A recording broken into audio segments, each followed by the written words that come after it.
koonfur galbeed Soomaaliya markan xiisadeedu waxay u muuqataa inay mar kale cirka isu sii shareerayso kadib markii ciidamo taageersan madaxweyne hore ee maamulkaasi Cabdicasiis Xasan Maxamed Lafdagareen ay weerar ay xalay ku qaadeen magaalada Baydhabo ee caasimadda maamulka koonfur galbeed Soomaaliya xogo faahfaahsan ayaa halkaas laga helayaa warbixintan waxaan ku dul istaagi doonaa sababta ay ciidamada Lafdagareen ee markaasi weerarada kala duwan ay u qaadiyaan magaalada Baydhabo ee caasimadda ku meel gaarka ah maamulka koonfur galbeed Soomaaliya aadan madoobe dib ayuu maanta ugu laabanaya magaalada Baydhabo ee caasimadda ku meel gaarka ah maamulka koonfur galbeed Soomaaliya kadib markii uu isaga ku sugan magaalada caasimadda ee Muqdisho halkaas uu kulamo kala duwan oo ka waday ciidamada Lafdagareen waxay soo bandhigeen laba askari oo ay sheegeen inay markaasi ay kala wareegeen ciidamada dowladda federaalka Soomaaliya iyo kuwa markaasi ka tirsanaa kuwa amniga maamulka koonfur galbeed Soomaaliya xogahaasi oo faahfaahsan ayaa muuqaalkan ku dul istaagi doonaa soo dhawaada daawadayaal haddii aynu ku bilowno faahfaahin dheeraad ayaa ka soo baxaya dagaal mar kale ka dhacay duleedka magaalada Baydhabo iyo gaar ahaan xaafadaha magaaladaasi kaasoo u dhaxeeyo ciidamada taabacsan madaxweynihii hore ee maamulka koonfur galbeed Soomaaliya Cabdicasiis Xasan Maxamed Lafdagareen iyo kuwa dowladda oo halkaasi markaasi weerar ku qaaday wararka ayaa waxay sheegayaan in ciidamada daacadda Lafdagareen ay si kadis ah u weerareen fariisan ciidamada dowladda ay ku leeyihiin banaanka magaalada waxaana markaasi kadib sii xoogeystay dagaalka iska horimaad kooban oo toos ah ayaa dhexmaray labada dhinac kaasi oo ka socday muddo daqiiqada ila dadka deegaanka ayaa noo sheegay in dhawaqa rasaasta laga maqlayay gudaha magaalada isla markaana dhinacyadu ay isweydaarsanayeen hubka noocyadiisa taasi oo keentay in cabsi badan ay dareemaan shacabka magaalada Baydhabo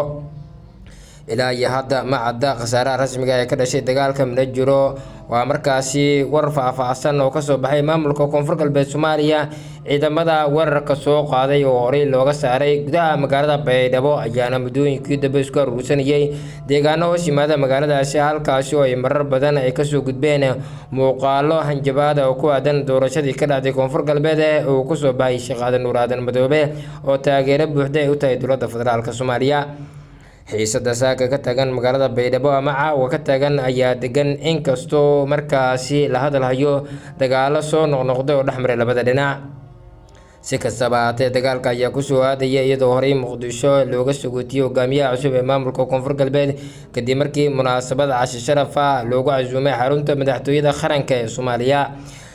magaalada Baydhabo inta badan dagaalo u dhaxeeya ciidamada dowladda federaalka Soomaaliya kuwa maamulka koonfur galbeed ayaana ka dhacay lama oga khasaaraha rasmiga ah ee dagaalkan ka dhashay waxaana ciidamadii taabacsanaa Cabdicasiis Xasan Maxamed Lafdagareen ay sheegeen in markaasi ay laba askari iyo hubkii ay wateen sida qoryaha AK47 ay markaasi ku furteen dagaal maanta ka dhacay gudaha magaalada Baydhabo ama duleedka magaaladaasi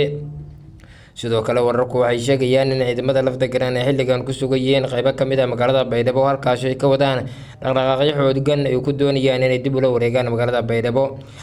sidoo kale ciidamada dowladda federaalka Soomaaliya ayaa wada dadaaladii ugu dambeeyay ku doonayaan inay dib ula wareegaan magaaladaasi mana cadda sababta rasmiga ah ee ka dambeysay ciidamada Lafdagareen ay mar kale weerar ku qaadaan magaalada Baydhabo ee caasimadda ku meel gaarka ah maamulka koonfur galbeed Soomaaliya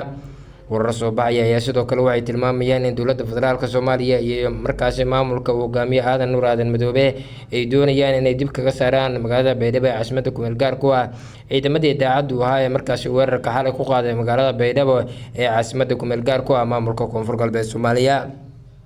ciidamadan daacaddu Lafdagareen inta badan marar kala duwan weerar ay ku qaadeen magaalada Baydhabo waxay doonayaan in dib ay markaasi magaaladaasi ula wareegaan waxay sheegeen in doorashadii magaaladaasi ka dhacday ay tahay mid hal dhinac u janjeerta waxayna markaasi ku dhawaaqayeen ereyo kalena dowladda federaalka Soomaaliya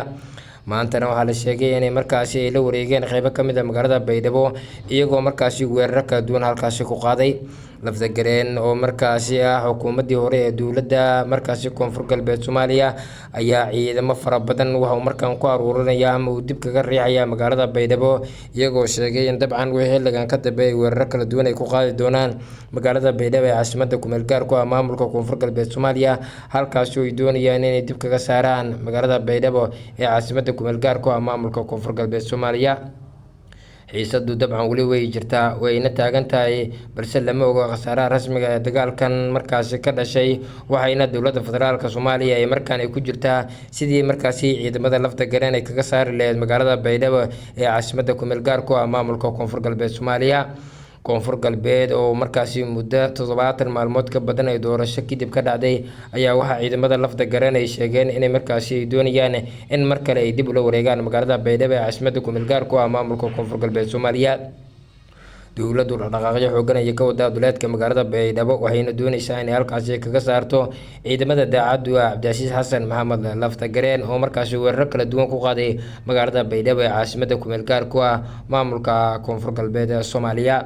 sidoo kale ciidamada bermadka ee kuwa maamulka koonfur galbeed Soomaaliya ayaa waxay sheegeen in markaasi xilligan wixii ka dambeeyay iyagoo weerar hor leh ay ku qaadi doonaan magaalada baydhabo ama markaasi duleedka magaaladaasi ay ku sugan yihiin ciidamadii daacaddu ah cabdicasiis xasan maxamed lafta gareen oo waqtigan doonaya inay mar kale dib ula wareegaan magaalada baydhabo. afhayeenka maamulkaasi ugaas xasan cabdi maxamed iyo sidoo kale saraakiil kale oo hogaaminayo ayaa ku sugan banaanka magaalada baydhabo waxay sheegeen